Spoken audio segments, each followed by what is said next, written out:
keep your body healthy. That is part of holistic well-being. And the third is soul.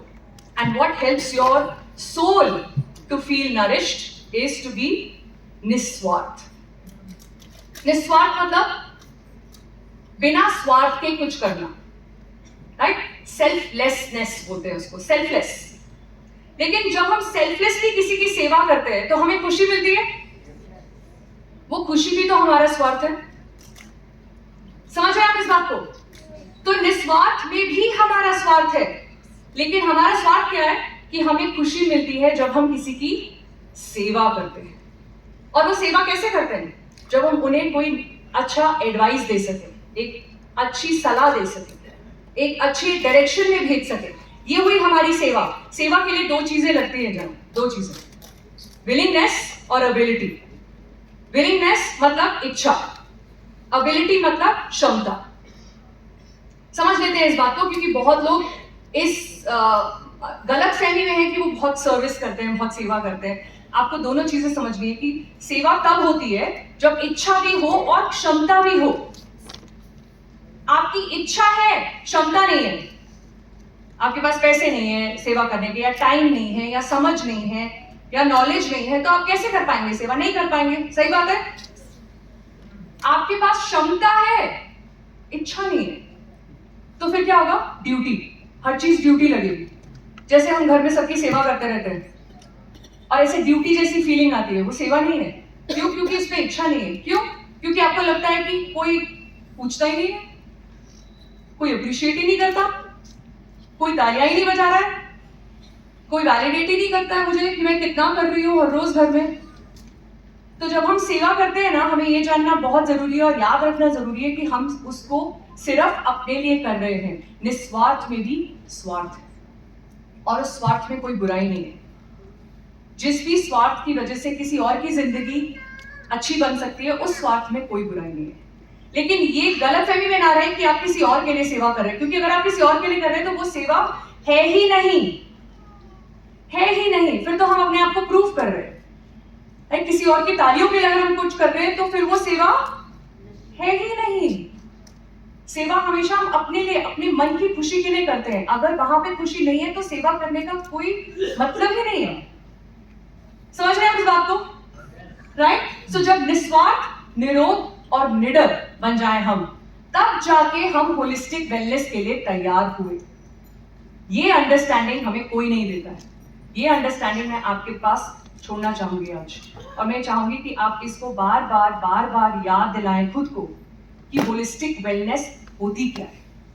अगर मैं निडर बन जाऊं, अगर मैं निरोग बन जाऊं, अगर मैं निस्वार्थ करूं जो भी मैं कर रही हूं या कर रहा हूं, तब जाके मैंने होलिस्टिक वेलनेस का मतलब समझा है. तब जाके मैं किसी को बोल सकती हूं कि I live holistic wellness. Make sense? कुछ मिल रहा है आपको कमाल का? कुछ मिल रहा है कि नहीं? Yes, super. ओके, तो जब हम किसी क्लाइंट के पास वो निस्वार्थ एडवाइस लेके जाते हैं, तो वो क्लाइंट सिर्फ आपका प्रोडक्ट या सर्विस नहीं खरीदता है, राइट? वो इसीलिए वो उस चीज में इन्वेस्ट करता है क्योंकि उसको आपके ऊपर ट्रस्ट है. मानते हैं आप इस बात को? ट्रस्ट हर रिलेशनशिप का फाउंडेशन है. हर रिलेशनशिप का, चाहे वो हस्बैंड और वाइफ की रिलेशनशिप हो, आपके और आपके बच्चे की रिलेशनशिप हो, आपके क्लाइंट की रिलेशनशिप हो, हर रिलेशनशिप का फाउंडेशन है ट्रस्ट. क्योंकि अगर इसकी जरूरत नहीं होती तो लोग ब्रोशर देके खरीद लेते ना प्रोडक्ट. तब आपको जाके बताने की क्या जरूरत है इस प्रोडक्ट के बारे में? लिखा तो है सब कुछ.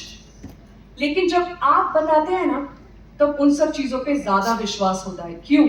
क्योंकि आप पे विश्वास है. राइट? सो क्या हम विश्वास अर्न कर सकते हैं? क्या हम किसी का विश्वास जीत सकते हैं? कितने लोगों को लगता है हाँ, हम ऐसा कुछ कर सकते हैं जो हम कॉन्शियसली लोगों का विश्वास जीत सकें? और मैं आज आपसे ऐसे 3 तरीके शेयर करना चाहूंगी. क्या आप तैयार हैं? Yes, super. सो सबसे पहला है कॉन्ग्रुएंस. कॉन्ग्रुएंस का क्या मतलब है? कॉन्ग्रुएंस मतलब जो आप सोचते हो वही आप कहते हो, जो आप कहते हो वही आप करते हो. आसान लग रहा है सुनने में, लेकिन हम ये कर नहीं पाते. जो आप सोच रहे हो वही आप कहते हो, जो आप कहते हो वो आप करते हो. वॉक द टॉक बोला किसी ने, right? You have to walk the talk. Walk the talk मतलब अगर आप लोगों को फिटनेस का ज्ञान दे रहे हो तो आप फिट हो कि नहीं?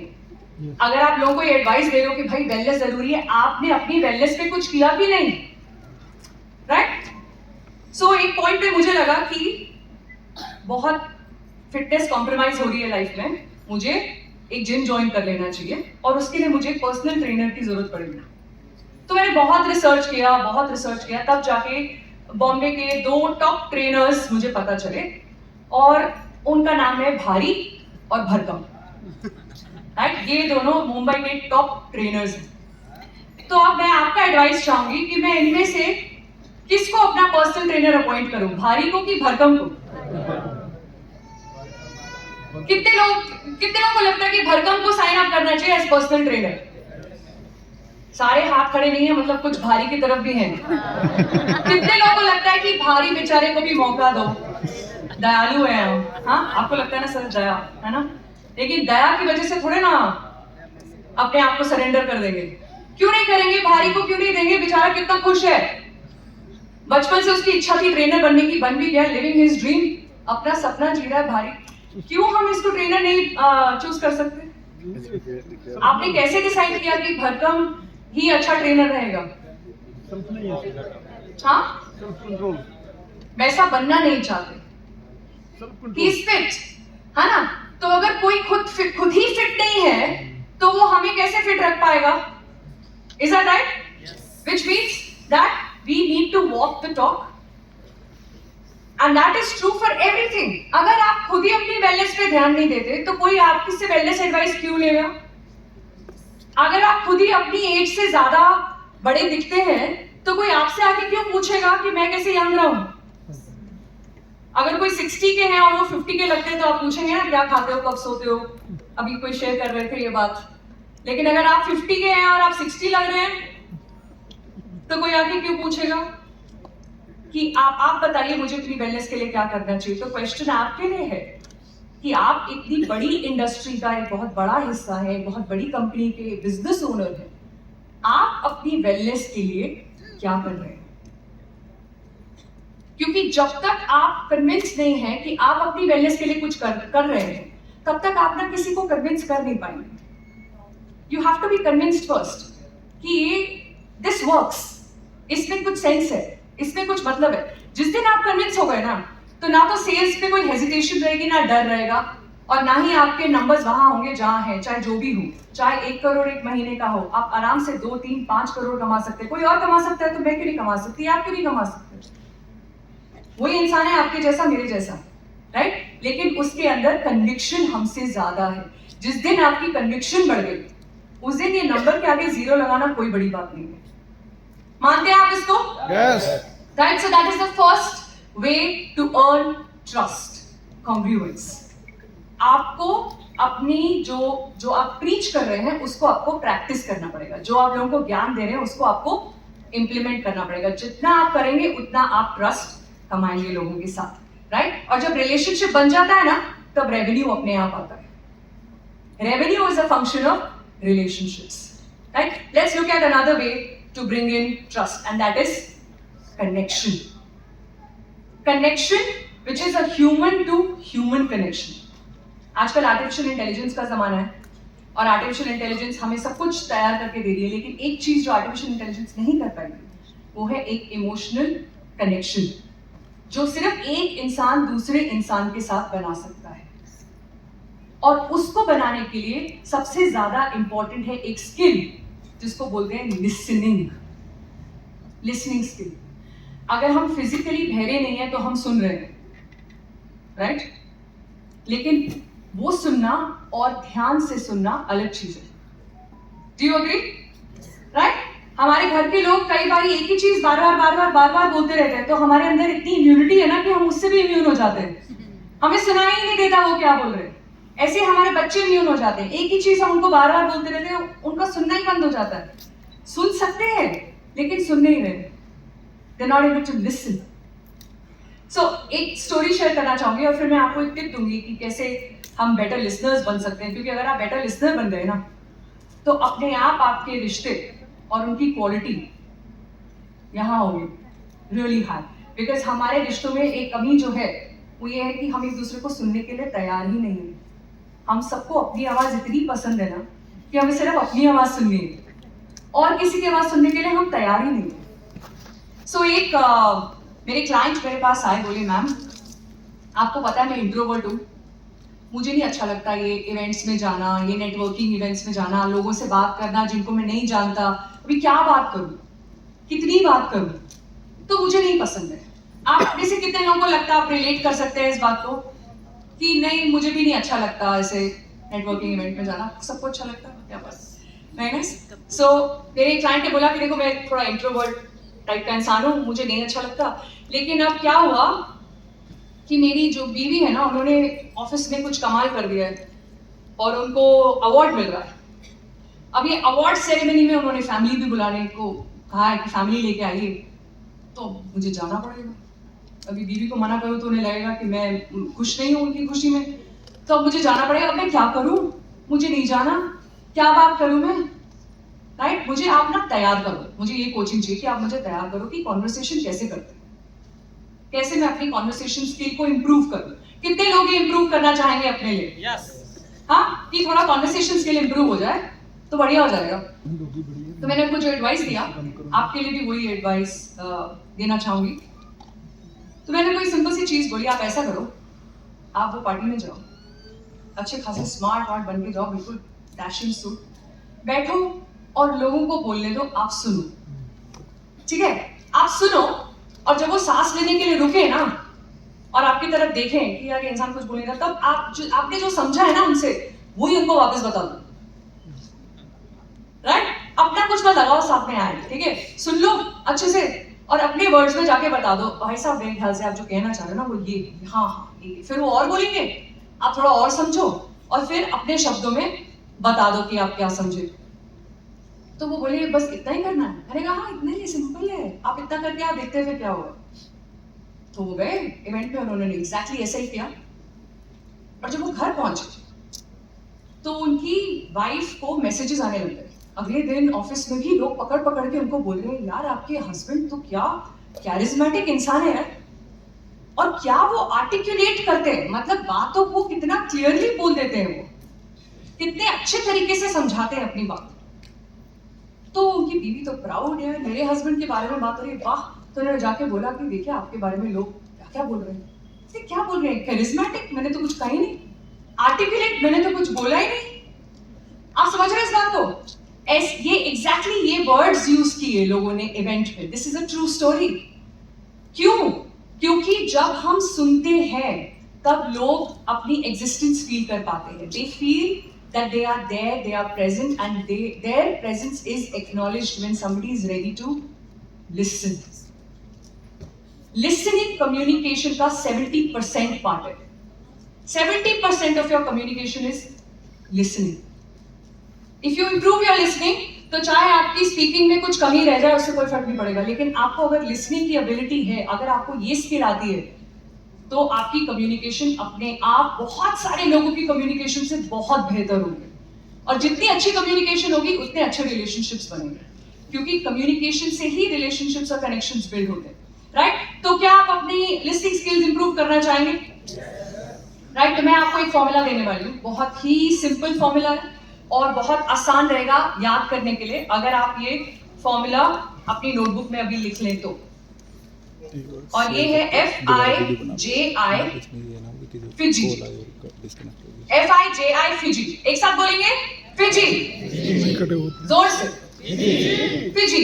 ओके, सो ये फिजी क्या है? 4 स्टेप्स है एक्टिव लिसनर बनने के लिए, क्योंकि अगर आप एक्टिव लिसनर बन गए then you will automatically be a very effective communicator, right? So how do you become an effective listener? F मतलब फोकस। जब कोई इंसान आपसे बात कर रहा है, आप उस पे फोकस करो। बात यहाँ पे कोई कर रहा है और आप फोन पे देख रहे हो, होता है ऐसे, कभी कभी लोग ऐसे करते हैं, फोन पे बात कर रहे हैं और आपको बोलेंगे हाँ मैं सुन रहा हूँ, रुको। तो अगर आप एक्टिव लिसनिंग प्रैक्टिस कर रहे हैं तो जो इंसान आपसे बात कर रहा है आप उस पे फोकस करें, सब छोड़ के उसको देखें, सिंपल सी बात है, लेकिन ये हम नहीं कर पाते कभी कभी, राइट? सो सबसे इंपॉर्टेंट चीज है फोकस। फोकस मतलब आई कांटेक्ट बनाइए इंसान के साथ जो आपसे बात कर रहे हैं। इतनी रिस्पेक्ट हम सब डिजर्व करते हैं, मानेंगे इस बात को? Yes. जब आप बात करते हो कोई आपकी तरफ देखता नहीं, अच्छा लगता है? अच्छा लगता है?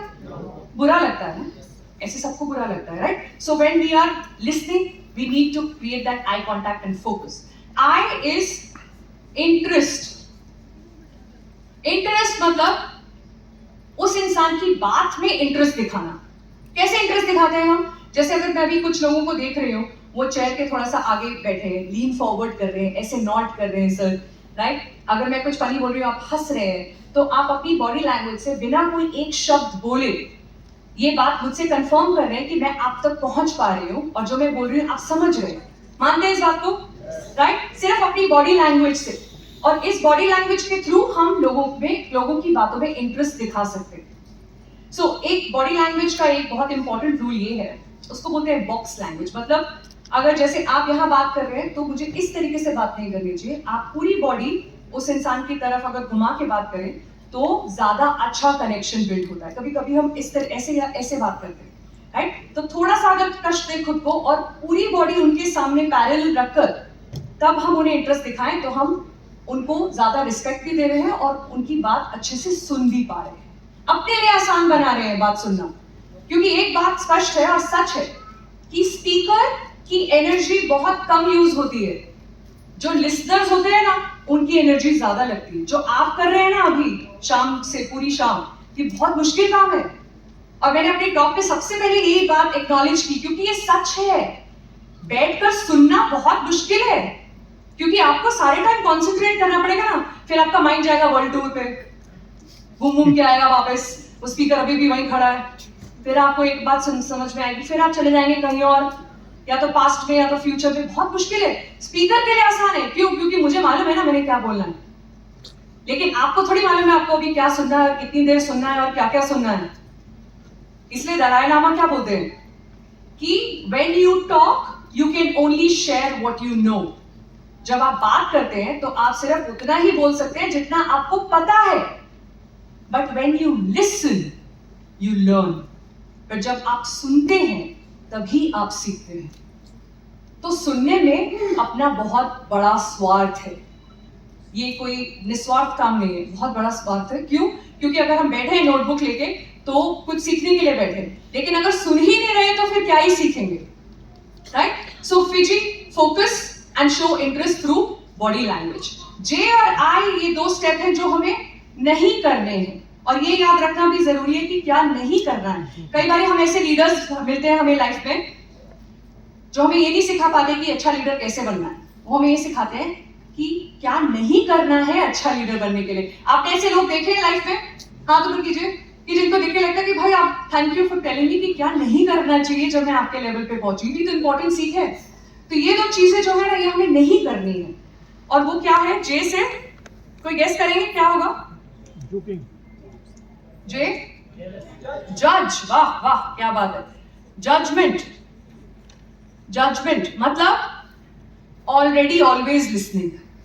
जैसे ही बीवी बात करना शुरू करती है आपका माइंड आपको बोलता है अरे यार फिर शुरू हो गई, और मुझे पता है क्या आने वाला है ना? तो वो बेचारे जो बोली जा रही है अपनी कथा वो चलते जा रही है और आप ऐसे नॉट भी कर रहे हैं। आप ट्रेन हुए हैं नॉट करने में, पूरा कॉन्फर्मेशन देंगे, आप उनको पूरा दिलासा देंगे मैं सुन रहा हूँ, लेकिन मैं नहीं सुन रहा हूँ क्योंकि मुझे ऐसे लगता है कि मुझे पता है कि आप क्या बोलने वाले हो। इसको बोलते हैं ऑलरेडी ऑलवेज लिसनिंग। एंड सबसे बुरी बात या सबसे अनफॉर्चुनेट बात क्या है कि ये चीज हम अपने सबसे क्लोज लोगों के साथ सबसे ज्यादा करते। वो बच्चे जिनके लिए हम जीते हैं, वो जब बात करते कहाँ सुनते हैं हम वो क्या बोल रहे हैं। चाचा चाचा चाचा चाचा आवाज आती है उसमें, चाचा तो आज मम्मा ये हो गया, आज वो हो गया, अच्छा ये उसमें क्या, अच्छा काम कर दूँ मुझे खाना बनाना है, मैं काम कर दूँ मुझे सोने जाना है, राइट? वो अपना बात किए जा रहे हैं, आप हाँ हाँ किए जा रहे हो, लेकिन कौन सुन रहा है? कौन किसको सुन रहा है? क्यों नहीं सुन रहे? क्योंकि हमारा दिमाग क्या बोल रहा है? मुझे पता है आप क्या बोलने वाले हो। कैसे भाई, कैसे पता है? क्योंकि ये मोमेंट इससे पहले आया ही नहीं। जब हर मोमेंट आया है तो हर शेयरिंग नहीं क्यों नहीं है? अगर आप सुधर रहे हो, आप अपने आप को इंप्रूव कर रहे हो, तो आपको ऐसा क्यों लगता है कि लोग नहीं कर रहे होंगे? कर रहे होंगे ना? तो ये फिर से शुरू हो गई, कैसे हो सकता है? क्योंकि वो भी तो किसी लेवल से बढ़कर अभी जिस लेवल पे है वहां पर है। समझ रहे हैं आप मैं क्या बोल रही हूँ? राइट? तो जब आप किसी को सुने तो ऐसे सुने कि आप पहली बार सुन रहे हैं, और इसमें भी स्वार्थ है, क्योंकि तब सुनने में बहुत मजा आएगा, बहुत मजा आएगा। नई बुक पढ़ने में मजा आता है ना, नई पिक्चर देखने में मजा आता है ना, राइट? सेम पिक्चर चाहे जितनी भी अच्छी हो, कितनी बारी देख लोगे, लेकिन नई पिक्चर देखने में मजा आता है। इसलिए नई बात सुनने में मजा आता है, चाहे वो ही पुराने रिश्तों से आ रही हो, लेकिन हर बात नई बात है। अगर ऐसे सुने तो फिर क्या बात है? That's when you're a real listener. And तब जाके आपकी रिलेशनशिप जिस लेवल पे पहुंचेगी आप सोच भी नहीं सकते, राइट? लास्ट आई क्या है कोई बता दे तो मजा आ जाए। हाँ, ये last I stands for what? Interrupt. कौन किसने बोला? पेपर लीक हो गया। तालियां बजाएं प्लीज। या 4 लोग तालियां बजाएंगे तो कैसे चलेगा? Thank you. या इंटरप्ट मतलब कि किसी ने बात खत्म की नहीं और हमने बीच में कूद के या तो जवाब दे दिया या तो उसकी बात उसके लिए खत्म कर दी, राइट? हम किसी को बोलने ही नहीं देते तो हम सुन क्या रहे हैं? और इसमें बहुत लोग बोलते हैं मैम ऐसा है कि लोग बोलते ही जाते हैं, बोलते ही जाते हैं, तो उन्हें इंटरप्ट करना पड़ता है, ये तो वो बोल ही जा रहे हैं। होता है कभी कभी कि कुछ लोग मिलते हैं जो जिनको पता ही नहीं है कब रुकना है। अगर ऐसे लोग हमें मिले तो हमें एक पॉइंट पे आके इंटरप्ट करके बोलना जरूरी कि मेरे हिसाब से आप ये बोलना चाह रहे हैं, is that right, can you please confirm? और उनको मौका तो दीजिए बोलने के लिए कि नहीं भाई सर आप नहीं समझे, मैं ये नहीं वो बोल रहा हूँ। हो सकता है या वो ये बोले हाँ आप समझ गए, और वो वहीं पर ही अपने आप चुप हो जाएंगे और फिर आप बोले जो आपको बोलना है। लेकिन किसी की बात के बीच में जब आप इंटरप्ट करते हैं ना, तो चाहे आपका गेस सही हो, उस इंसान को वो सेटिस्फैक्शन ही नहीं मिली कि आपने उनको सुना है। इस पे एक रिसर्च है जो मैं आपके साथ शेयर करना चाहूंगी। रिसर्च क्या कहती है कि अगर आप लोगों को सिर्फ उनका व्यू पॉइंट शेयर करने की इजाजत दे दें, उनकी क्या सोच है, सिर्फ इतनी इजाजत अगर आप लोगों को दे दें, तो अगर आप उनकी बात से सहमत नहीं हैं तो भी वो आपको सपोर्ट करेंगे। मतलब मेरा ये व्यू है, आपका अलग व्यू है, लेकिन क्योंकि आपको आपका व्यू बताने का मौका मिला है, आप मेरे व्यू से अल्टीमेटली बाद में सहमत हो सकते हैं। लेकिन अगर मैंने आपको वो मौका ही नहीं दिया तो आप कभी भी मेरे व्यू से सहमत नहीं होंगे, चाहे आपको होना पड़ेगा। हो सकता है कभी कुछ लोग सीनियर होते हैं, जैसे पेरेंट सीनियर है, आपका बॉस सीनियर है, इन लोगों की बात सुननी पड़ती है, लेकिन उस बात से हम सहमत है कि नहीं वो अलग बात है। मानते हैं इस बात को? yes. तो अगर आपने ये इंप्लीमेंट किया तो आप एक बहुत ही ज्यादा जरूरी स्किल और बहुत ही पावरफुल स्किल सीख जाएंगे, and that is listen. Focus on the person, show interest, don't जज, डोंट इंटरप्ट। करके देखिए, सिर्फ 1 महीना करके देख लीजिए, कॉन्शियसली 1 महीना। और अगर आपको लगा कि आपके रिश्तों में कुछ बदलाव आ रहा है, अगर आपको लगा कि आपको खुद पे ज्यादा प्राउड फील हो रहा है, अगर आपको लगा कि आपका बिजनेस इंप्रूव हो रहा है, तो मुझे याद कीजिएगा।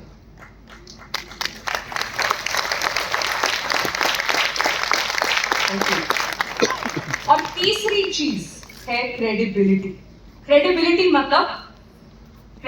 मतलब जब हम लोगों को अपनी कुछ सक्सेस स्टोरी शेयर कर सकें कि भाई देखिए ये जो प्रोडक्ट है ये फलाने ने लिया, उनके साथ ये हुआ, उनका ऐसे ऐसे सब ठीक हुआ, मैंने खुद के लिए लिया और मुझे काफी फर्क पड़ा। आप में से कितने लोगों को लगता है कि आप ये वेलनेस इंडस्ट्री में इसीलिए हैं क्योंकि आपकी खुद की लाइफ ट्रांसफॉर्म हुई है? हाथ ऊपर करें। राइट, खुद की ही लाइफ बदल गई है। और आप में से कितने लोगों को लगता है कि कुछ ऐसे क्लाइंट्स भी हैं जिनकी ट्रांसफॉर्मेशन आपने खुद देखी है, अपनी आंखों से देखा है कि कैसे लोग कितने बेहतर जिंदगी जी रहे हैं इन प्रोडक्ट्स की वजह से जो आप उनको एडवाइस कर रहे हैं, राइट? बहुत ही जल्दी अगले 1 मिनट में फटाफट अपनी नोटबुक पे एक ट्रांसफॉर्मेशनल स्टोरी लिख दीजिए, अभी के अभी, जस्ट ब्रीफली कुछ कीवर्ड्स यूज करके, ताकि आपको सोचने में और याद रखने में आसानी हो कि आप कौन सी ऐसी ट्रांसफॉर्मेशन स्टोरी सोच रहे हैं, राइट? कि ये हुआ मेरी लाइफ में, ऐसे हुआ, ये ऐसे मेरे ट्रांसफॉर्मेशन आया, या किसी और की जिंदगी में ऐसे ट्रांसफॉर्मेशन आया। अगर स्टोरी रेडी है तो just give me a show of hand. बहुत ही इंपॉर्टेंट चीज करने वाले हैं हम, बहुत ही important. Ready? Take your time, another 30 seconds. Short में लिखिए अपनी नोटबुक में कि आपकी लाइफ में वो क्या बदलाव आया, या आपकी किसी क्लाइंट की लाइफ में वो क्या बदलाव था। Ready? Give me a show of hand if you ready with the story. Ready? Okay, great, super. So let us see what we do with this story, right? किसी भी स्टोरी को बताने के लिए 3 इंपॉर्टेंट एलिमेंट्स होते हैं: character, content, call to action. Character मतलब उस इंसान के बारे में एक्सप्लेन करना, ये मिडिल क्लास लड़की थी 12 साल की या 15 साल की, और that is the character building, right? Content कि फिर क्या हुआ स्टोरी में, and then call to action की एंड में क्या कंक्लूजन था। We come to this in a bit. आपके बैग में एक बलून है, देखा आपने? बलून, और आपके पास एक लिस्ट भी है वो सब चीजों की जिससे आपको डर लगता है। रेडी है वो लिस्ट? तो अब एक ट्रांसफॉर्मेशनल मोमेंट क्रिएट होने वाला है। अगर आप उस पेपर को 7 बारी फोल्ड कर सके तो मुझे दिखाइए जरा कि वो कैसा दिखता है, कितना छोटा दिखता है। अगर आप एक पेपर को 7 टाइम्स फोल्ड कर सके, मैंने कहीं पे पढ़ा था कि आप किसी भी पेपर को 7 बार से ज्यादा फोल्ड नहीं कर सकते। वो पेज जिसपे आपने अपना डर लिखा है, लिस्ट ऑफ थिंग्स जिससे आपको डर लगता है, उसको आप 7 बार फोल्ड कीजिए और मुझे दिखाइए कि कितना छोटा है। टाइनीएस्ट चिट को सरप्राइज प्राइज मिलने वाला है, राइट? लेट मी सी कि आपकी चिट कितनी छोटी दिख सकती है। Show it me in the air once it's ready, right? वो फियर को अच्छे से फोल्ड करके और छोटा सा, इतनी छोटी सी पुड़िया बना के दिखाइए। अगर आप बना सकते हैं तो कितनी बारी फोल्ड कर सकते हैं? वाह, इससे भी छोटा, उससे भी छोटा, एक और फोल्ड, एक और फोल्ड, इतना छोटा कि वो जो आपके पास एक गुब्बारा है ना आपके बैग में, उसके अंदर आराम से चली जाए। गया तो आप दिखाइए मुझे। गया? शाबाश, वाह वाह, क्या बात है। बाकी गया? वाह। वो बलून के अंदर, बलून के अंदर गया आपका चिट, बलून के अंदर, राइट? जिसका जो ये कर रहा है ना, वो ये यहीं पर ही छोड़ के जाने वाला है फिर as I promised. Okay, wonderful. आप जरा ये बलून फुला ले, जितना डर है इस गुब्बारे के अंदर डाल दीजिए अभी के अभी, निकालिए प्लीज। लेडीज भी इनवाइटेड है। ऐसा क्या है जो हम नहीं कर सकते? राइट? बिजनेस ओनर बन सकते हैं तो गुब्बारा तो खुला ही सकते हैं, है ना? तो निकालिए आपके बैग से और फटाफट दिखाइए। वाह वाह, इसके अंदर आपकी वो चिट है। Very good.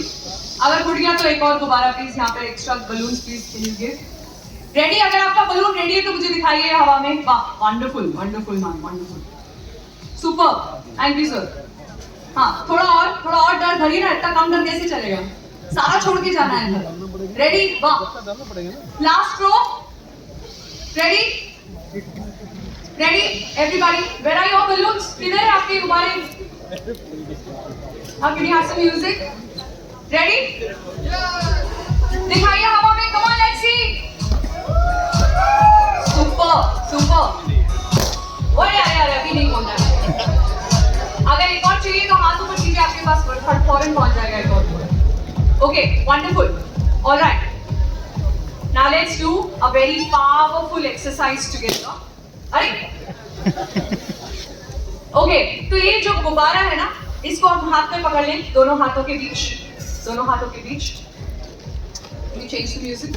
दोनों हाथों के बीच आराम से कंफर्टेबली अपने बॉडी के सामने रखिए, दोनों हाथों के बीच पकड़िए, छोड़िए मत, पकड़िए आराम से नीचे, कंफर्टेबली, बिल्कुल बॉडी के सामने। अरे सिर्फ पकड़ना है क्या? हाथ के बीच में पकड़ी सर, बड़े ध्यान से। ये डर हमने पाल पोस के इतना बड़ा किया, कितनी मेहनत लगी है, ऐसे तो नहीं जाने देंगे। अरे उड़ाइए मत सर, ऐसे कैसे बेटा? डर उड़ा देंगे तो हम कैसे जी पाएंगे, है ना? नीचे नीचे, हाँ, चेस्ट के सामने रखिए। अरे चेस्ट के सामने रखिए, फोड़िए मत। बहुत मुश्किल से हमने इतना सारा डर जमा किया है। अब धीरे से अपनी आंखें बंद कीजिए, आराम से डर पकड़िए हाथ में, स्पाइन स्ट्रेट करके आंखें बंद करिए, सिर्फ 5 मिनट, सिर्फ 5 मिनट के लिए। अगर क्रॉस लेग बैठे हैं तो दोनों लेग्स आराम से जमीन पे टच होने दें। आपके पैर अगर जमीन पे टच हो तो और ज्यादा डीप कनेक्शन बनता है। स्पाइन सीधी, बैक सीधी, पैर जमीन पर, पैर जमीन पर होना बहुत जरूरी है, बहुत जरूरी है। What is that? अरे अभी तक फुरा रहे हैं आप डर। इतना डर बहुत है आज के लिए। ओके, आंखें बंद कीजिए, डर को पकड़ के रखिए प्यार से, बड़े प्यार से, बड़े ध्यान से, और एक लंबी सांस भरिए और महसूस कीजिए ये डर जो आप अपने हाथों के बीच में पकड़ के बैठे हैं इस समय। ये डर जो आपने खुद बनाया है, ये डर जो अब इतना बड़ा बन गया है कि आपको आगे बढ़ने से रोक रहा है, आपको जीने से रोक रहा है, आपको खुश होने से रोक रहा है, आप जो जानते हैं वो करने से रोक रहा है। सिर्फ अपने सांसों के साथ रहिए इस समय। दुनिया में हमेशा शोर रहेगा। हम कितने आराम से वापस अपने घर में आ सकते हैं, अपने अंदर आ सकते हैं, ये देखना बहुत जरूरी है। अपनी सांसों पे ध्यान दीजिए और इस डर को महसूस कीजिए जिसने आपको इतने सालों से रोक के रखा है। ये जज होने का डर, ये फेल होने का डर, ये बहुत पीछे रह जाने का डर, ये रिश्ते खोने का डर, मजाक बनने का डर, लोगों के हंसने का डर, इतने सालों से ये हमारी बेड़ियां बन चुका है और इस डर को अब आपने इस गुब्बारे में कैद किया। सिर्फ एक पल के लिए इस डर को महसूस कीजिए प्लीज। ये आपका खुद का डर है। लंबी सांस भरिए और इस डर को महसूस कीजिए।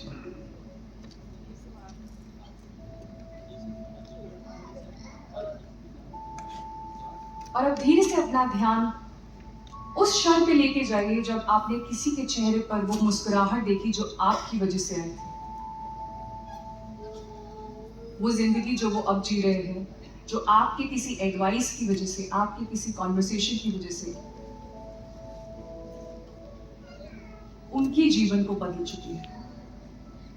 या वो क्षण जिसमें आपने अपने डर के बियॉन्ड जाने का सोचा, उससे आगे जाने का सोचा और वो वेलनेस अपनी खुद की जिंदगी में लेके आए, वो खुद का ट्रांसफॉर्मेशन, उस क्षण में जाइए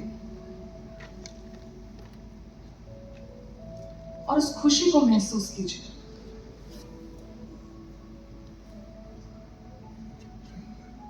एक और लंबी सांस अंदर भरिए और खुद को उस क्षण में घुल जाने दीजिए। सब भूलकर सिर्फ 1 मिनट उन चेहरों को देखिए जो आपकी वजह से मुस्कुरा रहे, खुश है, स्वस्थ है, निरोग है।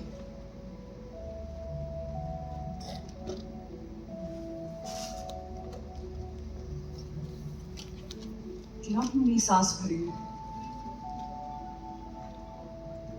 और उसी शक को अपने दिमाग में रखते हुए, अपने मन में रखते हुए अपने हाथों को ऊपर रखिए और धीरे से खड़े हो जाइए। आंखें बंद रखेंगे और हाथों को ऊपर रखेंगे और धीरे से खड़े हो जाएंगे।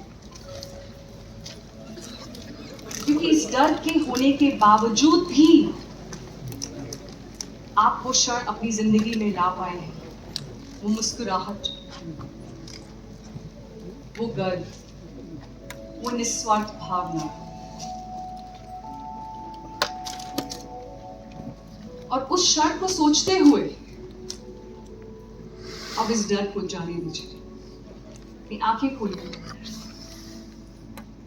और इस डर को उड़ा दीजिए हवा में और ये वापस नीचे आएगा। इसे वापस उड़ाइए, वापस उड़ाइए, क्योंकि ये डर आते रहेगा आपके पास और आप उड़ाते रहेंगे इसको। वापस निकालिए इसको बाहर, ऊपर और ऊपर, और ये वापस आएगा और आप वापस ऊपर उड़ाएंगे इसको। उड़ाइए, क्योंकि डर वापस आएगा और आपको इसको वापस उड़ाना है। और आप पकड़ लीजिए, वापस पकड़ लीजिए, पकड़ लीजिए, क्योंकि कितनी बारी उड़ाएंगे हम। अब एक काम करते हैं, इसको हमेशा हमेशा के लिए खत्म कर देते हैं। ऐसे तो बस कर दीजिए, खत्म, डर खत्म। या सुपर सुपर, तालियां